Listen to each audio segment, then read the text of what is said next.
I designed this tiny home when I was 11 and started building it when I was 12. I think it'd been something that I was waiting to do for so long that I was just like, I'm gonna figure out how to do it. I think I did a good job of making sure that my dream came to life. Hey, I'm Emma. This is my tiny home. I don't live in it yet. Let me give you a tour.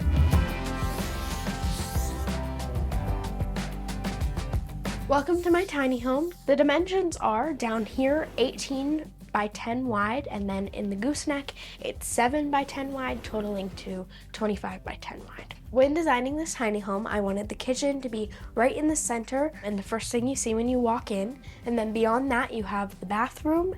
Above, we have our loft space along with the netting that I chose to put in between. And right now, we are standing in the gooseneck living room.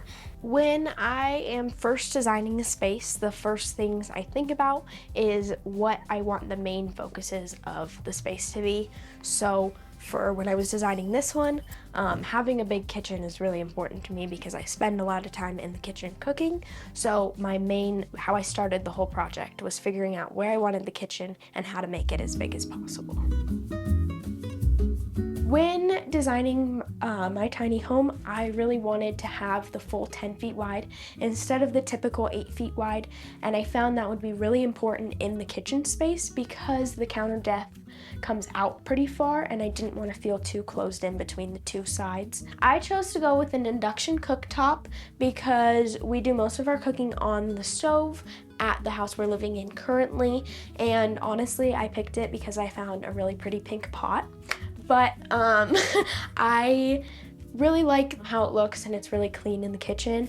And we also have an air fryer that we're gonna put in here because 2 burners will not be enough for us, but having that additional air fryer, it's actually a pretty cool one and it folds up. So when I was designing it, I wanted to be able to have a little eating area. So behind me, including these stools and this little L shape to be able to sit there because we don't really have any other dining space when in here. I designed it for my little family of 3, so me, my mom, and my sister. And you could put someone on this side too, but I just designed it for 3 people so that my whole family could be able to enjoy a meal here. And then another important thing for me was this sink right here. I really think it's nice to have the window right above the sink so that you can look out when you're washing dishes. When purchasing the sink, I knew the style I wanted. I liked the rib design on the front. It actually has a different rib design on the back of it, and so I got to pick which side I wanted to have showing. I definitely think that the farmhouse style is pretty functional. When I'm washing dishes, I lay a hand towel across the front here so that anything that splashes wouldn't get me wet. But I do think it's pretty great because it is a pretty large size, so you can fit a lot and wash a lot of dishes in there, especially not having any sort of dishwasher. It's great to have the bigger size. For the butcher block countertops, I chose not to stain it and to leave it natural, so we just oil it. And when I need to cut something, I have an extra piece of butcher block and I set it in between our stove and our sink, and it's a nice like chopping block and just to put things down, and you don't have to worry about staining the actual thing. If you were to get a stain on it, it's pretty easy to just sand it off and re-oil it, but we try not to. We purchased the cabinets from a local wholesale cabinet builder. I chose to go the custom route for all of the storage in the kitchen because I definitely wanted to get as much storage as possible. For example, we could have put a Lazy Susan to access this back corner, but I opted to put cabinets on the back side of this counter. So I ended up with some pretty tiny drawers over here.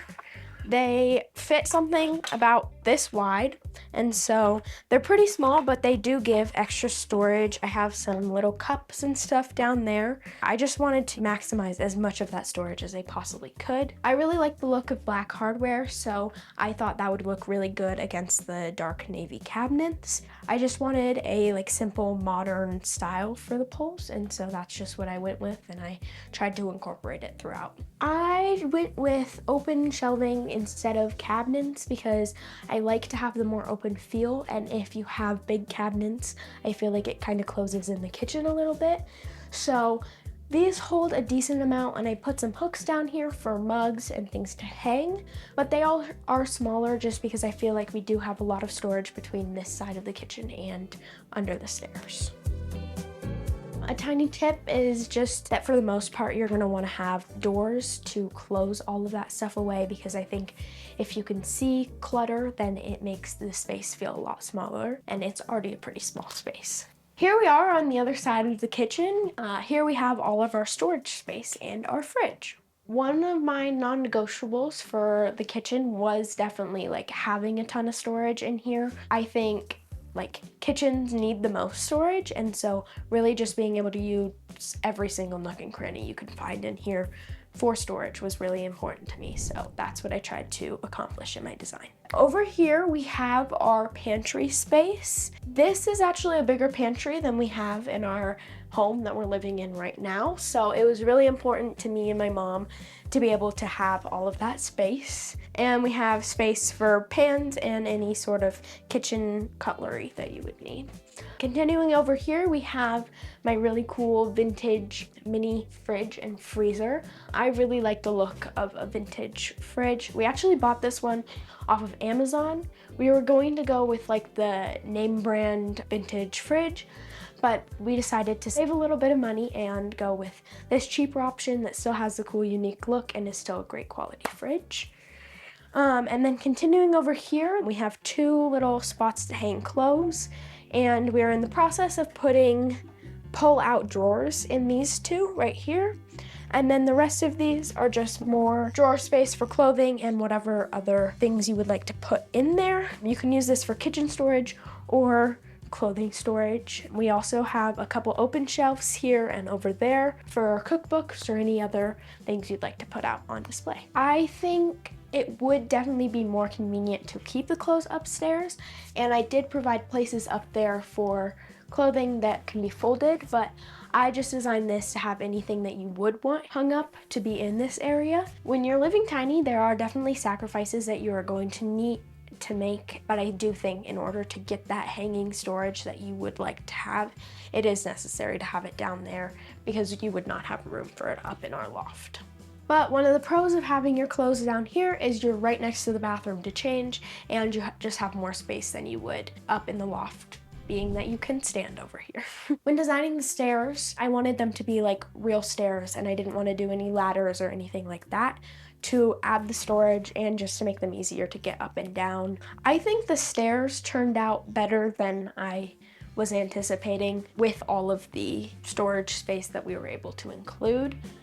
I wanted to be able to add like a little bit of extra square footage and more space to hang out. I think having the netting that's see-through was a really nice way to not feel like you're too closed in. My whole family were pretty short, so the height didn't really like matter to us too much. Even though it would pop out into the kitchen and maybe feel a little more enclosed on that side, we decided that it was important so that the loft felt like it was big enough. Working with builders was definitely a fun and unique experience because I had the design all figured out and I knew what I wanted, but I had no idea how to go about that and make it happen. If my design wasn't possible in a certain area, they definitely found ways to make it as close to what I had imagined as possible. And they just had really great ideas about things that I didn't think about when it came to the design that they would definitely think about as the builder. It gave me more knowledge about what actually goes into building it, and they were also very willing to teach me about the building aspects, so there were definitely hands-on experiences I got. My earliest memory of designing, I was 9 years old. I really wanted a little reading nook, and I was reading Harry Potter at the time, and little closet under the stairs, who could say no? We have a little room underneath our staircase. I asked Mom if I could turn it into my little Harry Potter nook, and so I painted it my bedroom color, and I put some rug tiles down and some cushions and a little floating shelf for books, and painted a little tree mural, and that's my little reading nook. What inspired me to design a tiny home was wanting a bigger space to design, because previously I had just done my bedroom, the closet under the stairs. I had been watching design shows like HGTV and all sorts of things for a really long time, and for some reason, it really fascinated me, and I wanted a bigger project, and this was a manageable way to do that. Something that's been really helpful for me when designing things is I take pictures of like homes that I like and see how they would fit together and how it would look as a whole. And I'm like, okay, well, this is what I like from this one, and this is what I like from this one. And then I just start sketching those in and I see how they would interact. I like to think that each space should have like something unique about it, and so I always find that unique feature, whether that be like a farmhouse sink or a retro fridge or whatever you have depending on the space. And I think like making everything else complement that one thing really makes a space look put together. Technology is really great and it can be really helpful when you're designing spaces, but I think it takes away like the creativity and the control you have over a space. And so I think being able to just be more creative and do things exactly how I see them in my mind is just easiest to do on paper. When I got the okay to start building and start creating from my mom, I was super happy. Honestly, we'd been dreaming about it for so long that I like couldn't wrap my head around the fact that we were actually going to do it, so it wasn't really real to me. And it still wasn't real to me until I saw it for the first time. I think it'd been something that I was waiting to do for so long that I was just like, I'm going to figure out how to do it. I think I did a good job of making sure that my dream came to life. We are still doing like small details and adding and fixing some things, but I would say it took 2 to 3 years to have it at this point.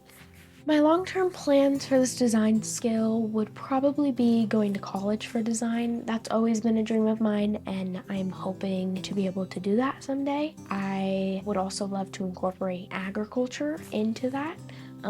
I also really love like livestock and that whole side of agriculture. So I think finding a way to include design and agriculture would be like my dream job in the future.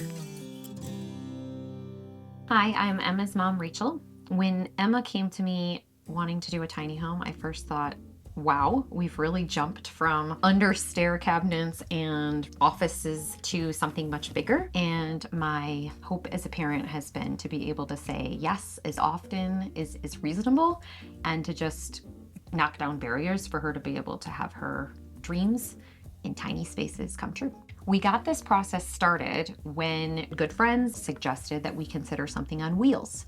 We hadn't considered that before, and that really, I guess no pun intended, got the wheels turning for us when we found TrailerMade, and it's all gone magically well since then. Working with TrailerMade and their team was a fantastic experience. Most of our interaction was with the designer because Emma was going to be highly involved in the design, and it was a great learning opportunity for her to be able to apply her graph paper sketches and design into CAD and work with the team to be able to bring that to life. We decided to go with everything we would need to basically have an exterior. So that included the trailer bed on wheels, the steel framing, blue siding for the exterior, a steel door, as well as all of the windows. That entire surround was $35,000. Additional costs included $35,000 budget to work with all of the labor and materials that we brought in with the various tradespeople. And then on top of that, we spent about $15,000 to outfit the home with appliances as well as Emma's design choices. If other parents are out there and want to consider this idea for their kids or other people in their life, I would say it's a really wonderful process to be able to see someone come up with their big dreams and apply it to a tiny structure. It's really quite cool to watch, and I hope other people might consider this after watching what Emma has created. I also think practically it can provide some really wonderful options for different ways of living, whether it would be something you hold on to or something you share with the person that's designing it. This is my lofted living room. It's in the gooseneck and it's about 3 steps up from the main floor. I really like the idea of giving the kitchen as much space as possible, so I decided to move the living room up into this gooseneck area. I think having a raised living room creates a nice little feeling of separation from the kitchen, and so it makes this area more of like a calm space. Just be able to like curl up on the daybed, read a book, whatever you feel like, or just have a nice little conversation while you're sitting. And I really wanted to be able to have a lot of bed space, so I decided to make this day bed that would act as some form of like a couch, but it also has this trundle underneath, so it's 2 twin-sized mattresses. And this is one of my favorite features, is it's a little flip-up container where you can keep extra bedding or whatever you don't want to leave out onto this day bed. And then over here I wanted to be able to incorporate some yellow chairs and bookshelves back here. Behind the chair I thought would be a good spot for like board games or anything you didn't really want to see. And then you can have books, plants, whatever you want down here. And we have more just bookshelves and spots to display whatever you'd like over here. I added a bunch of stuff that is also like personal to me up here and on the shelf. So I think including like personal touches throughout in the decor is really important. I think like pops of color are really great to like cozy up a space, and comfy things, pillows, blankets. I think also like inviting decor. It is just like a really like inviting space to just be able to curl up, read a book, watch something on the iPad, watch a show, have a conversation with people, because this is like the biggest spot where you can fit the most people. Overall, the living room turned out exactly how I wanted it to. It's a very warm and inviting space, and I love it. Welcome to my tiny bathroom. When I was designing this, I really wanted to have like 3 main sections. So I have my storage section over on this side of me, the shower section on this side, and then the toilet and sink right in the middle. This is my beautifully tiled shower. This was a really fun project for us to do. We did this little half wall to create a little bit of separation between the sink and the shower, so you don't feel like you're brushing your teeth in the shower. And we added a little ledge just to be able to store stuff, and it's a great little shower seat.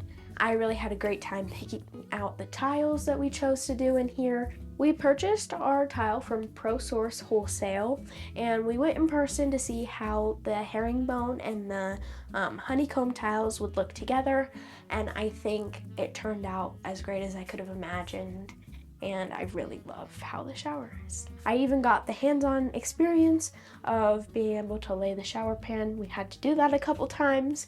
It's not often that you, when you're designing a home, get to have the hands-on experience with your builder to be able to create something, and this was one of the projects here that I did get to be a large part in doing, and so I got to watch him lay the tile, helped pour the concrete for the base, and it was just a really fun learning experience to participate in.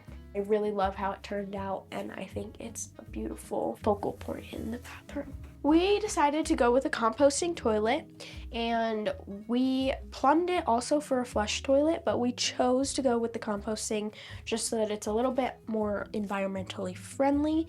We went with the separate so that it is easier to clean and a smoother process. We purchased this sink from Home Depot, and it was a gray color originally, and so I've actually had quite a time painting it. I'm still in the process. You can see the primer is still down there. We just painted it to match all the kitchen cabinets out there, and we just went with the smallest sink we could find. Even though the sink is pretty tiny, it has great storage underneath. When you open this up, you can put whatever you need stored under there, so it's not on the limited counter area you do have. The bowl comes forward, and it is plenty of space that you would need for a sink.